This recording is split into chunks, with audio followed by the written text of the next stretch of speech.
আপনি ভালো বাজাইছেন, এটাও ভালো বাজাইছে। একজনের পুরস্কার 20 টাকা, 10 টাকা 10 টাকা দিয়ে যাই ওষুধ বেচছি 1400, তার ভিতরে এদেরকে 200 দিয়ে আমি বাড়াই গেলাম। আমি 1400 টাকা বেচছি, চুরি করছি, বাটপারি করলাম। খারাপ কথা কইছি কি? কথা কয় না কেন?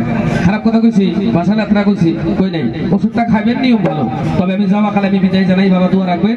আমি চলে যেতেছি এখন, একটু পরে বাজন ভাই জানাই আমি যাবো গা। আমার 2টার নাও আছে, একটা 2টার নাওটা না ধরতে পারলে যেতে পারবো না। 2টার সময় একটা নৌকা যায় ধুবড়িতে, আমার 1টার সময় পৌঁছা যেতে হবে। তো যার জন্য বিদায়, ভাষায় যদি ভুল হয়েছে ক্ষমার দৃষ্টিতে দেখে আমাকে বিদায় দিয়ে দিবেন। আমি যদি আল্লাহ বাঁচিয়ে রাখে আবারও আসবো, একটু বাড়িতে যাবো। আমার বাড়িতে ধুবড়ি।